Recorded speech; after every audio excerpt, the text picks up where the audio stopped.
미얀마 불교의 가장 큰 특징 중에 하나가 그 탁발의 전통과 오후불식의 전통이 지금까지 이어져 오고 있다는 것이죠. 그리고 이제 탁발은 미얀마 불교의 신행에서 굉장히 중요한 의례 중에 하나입니다. 그래서 이제 미얀마의 그 승려들은 대부분 아침 해가 뜨기 전에 바루를 들고 통견을 한 채로 마을을 이곳저곳 돌아다니면서 칠가식의 전통을 유지하고 있었거든요. 이것은 이제 그 본인 자신이 이것이 인욕 수행임과 동시에 일반 제가자에게 복전으로서의 역할을 해주는 그런 기능을 수행하고 있기 때문이에요. 그런데 이제 그 불행히도 코비드 19이 불어닥치고 팬데믹이 선언되면서 미얀마의 그 승가에도 이 중요한 탁발 의례의 변화가 일어났습니다.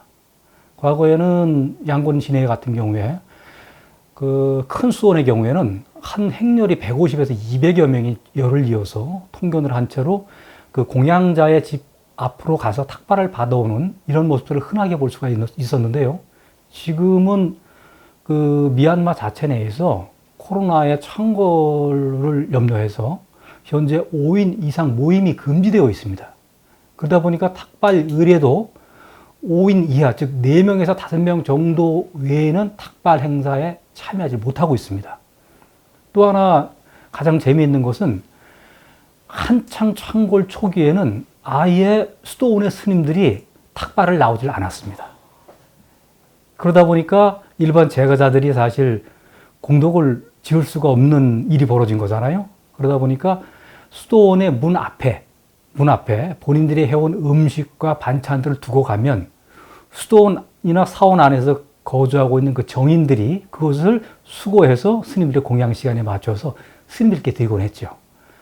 최근에 제가 조사한 바에 의하면 현재 탁발이 이루어지고 있는 곳은 마을 곳곳에서 이루어지고 있지만 그러나 그 모임의 숫자 자체가 5인 이하로 특별히 다 지원되어서 아주 작은 소규모로 몇몇 수원에서 진행하고 있는 것으로 알고 있습니다.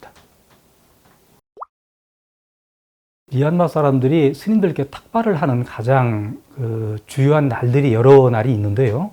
근데 대부분 그것이 무엇과 관련이 있냐면 본인의 생일, 혹은 부모님의 생일, 혹은 부모님의 기일, 혹은 조상님들의 기일, 그러한 기일에 그분, 돌아가신 분이면 돌아가신 분의 이름으로, 아니면 살아있는 사람이면 살아있는 사람의 이름으로 공양을 올리고 그 공덕을 회양하는 것이 일반적입니다. 그러다 보니까 그 많은 사람들이 어떤 특정한 기일이 되면 그 기일에 미리 특정한 수도원에 미리 예약을 해서 모일은 저희 돌아가신 부모님의 이름으로 대중공양을 올리겠습니다. 그러니까 모일은 저의 생일이기 때문에 대중공양을 올리겠습니다. 모일은 저의 결혼식이기 때문에 저희가 대중공양을 올리겠습니다. 이와 같은 형태로 대중공양을 올리는 것이 일반화되어 있습니다. 그런데 이제 그것이 지금 줄어든 것은 아닙니다. 다만 그것을 통해서 스님들을 공양청으로 해서 댁으로 모시거나 혹은 사람들이 갈 때 그 규모가 줄어든 것일 뿐입니다. 스님들의 탁발을 공양하는 데 있어서 이 공양 공덕을 찬탄하는 것은 미얀마 사람들에게서 굉장히 큰 의미를 가지고 있는 불교 의식이었거든요. 그러다 보니까 한두 명이 아니고 온 가족 전체, 어떤 때는 대규모로 약 10에서 20여 명이 한꺼번에 수도원이면 수도원, 사원이면 사원에 가서 일정한 의식을 통해서 이 탁발 의례를 행하고 돌아오는 경우가 대부분이었습니다. 그런데 지금은 인원 자체가 많이 모이질 못하기 때문에 그 숫자를 제한해서 수도원을 방문을 하고 그 횟수조차도 상당히 많이 줄어들어서 과거에는 잘 하지 않던 현금의 보시라든가 혹은 생쌀의 보시 이런 것들이 많이 이루어져서 그 생쌀과 생야채로 수도원이나 승원 안에 있는 정인들이 스님들을 위해서 요리를 하는 경우가 많이 나타나고 있다고 합니다. 수도원 안에 과거에 이제 미얀마의 경우에는 그 어린아이들이 이제 출가를 하게 되면 일생에 한번 승적을 가질 수 있는 기회를 가질 수가 있는데 이걸 신표라고 했습니다. 그 신표 의식을 통해서 삼위승으로서 승원 안에서 비구 스님들과 함께 거주하고 있었죠. 그랬는데 지금은 이와 같은 달기 출가 자체가 없어졌습니다. 심지어 삼위승으로 있었던 스님들조차도 다시 돌려보내고 있는 추세이기 때문에 과거에 비해서는 수도원 안에서 거주하시는 스님들의 숫자가 좀 줄어든 건 사실입니다. 미얀마 사람들에게 있어서 육체적인 탄생이 일반적인 생일이라면 정신적인 탄생은 신표, 즉 3일로서의 득도식이라고 할 수가 있겠습니다. 이게 사실은 한 집안의 가장 크나큰 경사이기도 하고요. 개인에게 있어서는 새롭게 성숙한 인간으로 태어나는 그런 정신적인 그런 상승을 나타내는 지표이기도 합니다. 그러다 보니 과거부터 많은 미얀마의 부모들, 특히 이제 아들을 둔 부모님들 경우에는 자신의 아이가 일생에 한 번 출가를 함으로써 그 출가의 공덕을 자신을 비롯한 구대까지 가지려고 하는 것이 이제 일반화된 그런 관념으로 자리 잡고 있었거든요. 그래서 이제 대개 그 미얀마의 신년이 4월, 그러니까 양력으로 그냥 4월 13일부터 시작이 됩니다.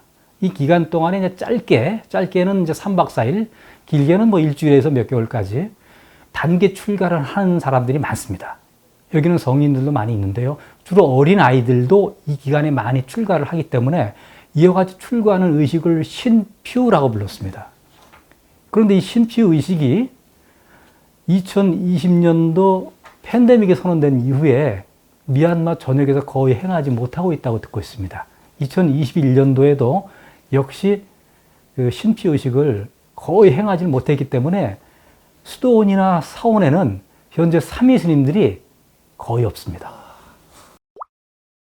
현재 이제 미얀마의 대규모의 그런 명상센터에 많은 한국의 수행자들이 들어가 계십니다. 근데 과거 1990년대 이후로 이제 미얀마 위파사나 수행이 한국의 불교계에 이제 거의 열풍처럼 일어났죠. 그래서 아마 같은 상자부 불교권인 스리랑카나 태국에 비해서 미얀마가 좀 수행의 기풍이 좀 강한 나라입니다. 그러다 보니 한국에서 스님들과 일반 제가자들이 미얀마의 여러 수행처에서 수행을 하고 있는 것을 알고 있습니다. 그런데 이제 팬데믹 이후에 이제 여러 가지 이제 문제점들이 대두되기 시작을 했죠. 그러다 보니까 가장 이제 문제가 되는 것은 뭐냐면 이분들이 오랜 기간 동안 바깥에 나오질 못하고 비자가 거의 다 만료된 사람들도 있다는 것입니다. 그래서 비자가 만료된 사람들은 위해서 비자 연장은 허용을 해주는 것 같습니다. 다만 한 번이라도 수도원 바깥으로 임으로 나가거나 아니면은 개인적인 용무로 나가게 될 경우에는 다시는 그 수도원에 입방을 하지 못하는 그런 조건이 현재 붙어 있는 것으로 알고 있습니다. 때문에 현재 그거 수도원에서 수행하고 있는 스님들이나 혹은 한국의 제가자들의 경우에는 본인들이 그곳에서 수행을 더 할 것인지 아니면 수행을 그만두고 한국으로 돌아올 것인지에 대해서는 고민을 많이 하고 있다고 듣고 있습니다. 이것도 이제 수도원의 여러 가지 수행 이런 그 양식이 많이 바뀐 것을 이제 보여주는 것이라고 할 수가 있겠습니다.